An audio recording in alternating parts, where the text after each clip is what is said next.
ہم کہیں تو اس سے مصافحہ کرے، ہم اس سے کم ہیں، وہ ہم سے بات نہیں کرتا، ہم کیوں اس سے بات کرے، وہ ہم سے نہیں ملتا، ہم کیوں اس سے ملے، وہ ہمارے یہاں نہیں آتا، ہم کیوں اس کے پاس جائیں۔ میاں بیوی بھی یہی ہے، شوہر سوچتا ہے میں تو شوہر ہوں، میں تو اس کے لیے کما کر لاتا ہوں، میں کما کر اس کو لاتا ہوں، دیتا ہوں، کھلاتا ہوں، اور وہ بیوی سوچتی ہے اور شوہر سوچتا ہے کہ میری خدمت کرے، کہ میری خدمت کرے، شوہر کا جو حق ہے وہ ادا کرے۔ بیوی کہتی ہے نہیں نہیں نہیں، میرے بھی بھائی ہیں، میں بھی مالدار ہوں، میں بھی جہیز لائی ہوں، میرے میں مال و دولت ہے، وہ اس سے انکار کر دیتی ہے۔ بھائی بھائی کے درمیان پھوٹ ہے، رشتے دار اور رشتے داری کے درمیان پھوٹ پڑی ہوئی ہے، ایک دوسرے سے ملنا جلنا پسند نہیں، ایک دوسرے سے بات چیت کرنا پسند نہیں، ایک دوسرے سے مصافحہ کرنا پسند نہیں، ایک دوسرے سے ملنا جلنا پسند نہیں، ایک دوسرے کی دعوتوں میں جانا پسند نہیں، ایک دوسرے کو بلانا پسند نہیں۔ اس کی وجہ کیا ہے؟ دیکھو، سوچو ہمارے ذہنوں کے اندر آج ہمارے معاشرے میں کیا وجہ ہے؟ صرف یہی وجہ ہے، کیا؟ استکبار، تکبر، انا، گھمنڈ۔ اگر ہمارے اندر سے تکبر ختم ہو جائے اور ہم یہ سوچنے لگ جائے کہ چلو وہ سلام کرے نہ کرے میں تو اس کو سلام کروں گا، وہ مصافحہ کرے نہ کرے میری ذمہ داری ہے میں اس کو مصافحہ کروں، وہ میرے یہاں آئے یا نہ آئے میری ذمہ داری ہے میں اس کے یہاں جاؤں، وہ مجھ سے ملاقات کرے یا نہ کرے میری ذمہ داری ہے کہ ملاقات کروں۔ لیکن ہمارے تکبر نے، ہماری انا نے، ہماری میں نے پورے معاشرے کو بگاڑ کر رکھ دیا اور پورے محلے کو، پورے معاشرے کو بگاڑ کر رکھ دیا۔ اور معلوم تکبر پیدا کیوں ہوتا ہے؟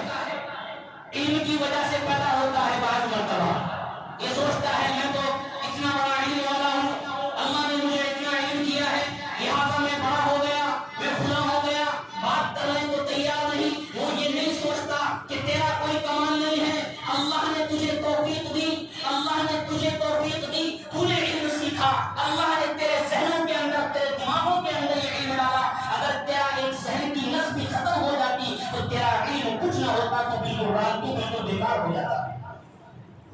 اسی علم کا گھمنڈ شیطان کو تھا، شیطان کو سردار بنا دیا گیا تھا۔ اس نے کہا تھا میرے پاس علم بہت ہے، میں نے چپے چپے پر تیرے سامنے سجدہ کیا اور کہا اللہ میں تیری عبادت کرتا ہوں، لیکن ایک نافرمانی نے، ایک تکبر نے، ایک انا نے ساری عبادتیں اس کی بیکار کر دی۔ بعض مرتبہ مال و دولت کا گھمنڈ، آدمی یہ سوچتا ہے میں مال و دولت والا ہو گیا، میرے پاس مال ہے، میرے پاس دولت ہے، غریب اور فقیر کو حقیر سمجھنا شروع کر دیتا ہے، عام لوگوں سے بات چیت کرنا پسند کر دیتا ہے، عام لوگوں سے ملاقات کرنا پسند کر دیتا ہے۔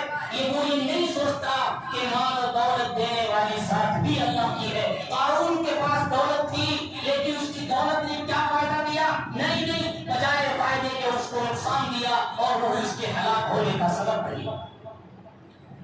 بعض مرتبہ انسان گھمنڈ اور تکبر کرتا ہے حسب اور نسب کی وجہ سے، میرا خاندان اعلیٰ ہے، میں فلاں خاندان سے ہوں، میرا خاندان کے اندر فلاں چیز تھی، فلاں آدمی تھے۔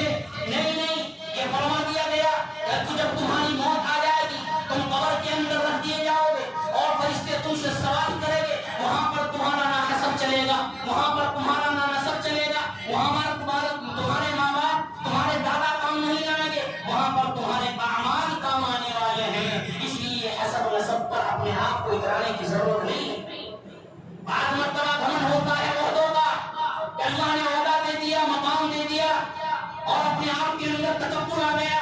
وہ یہ سوچ بھول بیٹھے ہیں، وہ حکمران یہ بھول بیٹھے ہیں کہ جو آج حکومت دے سکتا ہے وہ کل کو چھین بھی سکتا ہے، جو آج کرسی پر بٹھا سکتا ہے وہ کرسی سے اٹھا بھی سکتا ہے، کیونکہ شروع سے لے کے قیامت تک اگر حکومت ہے تو اللہ رب العزت کی ہے۔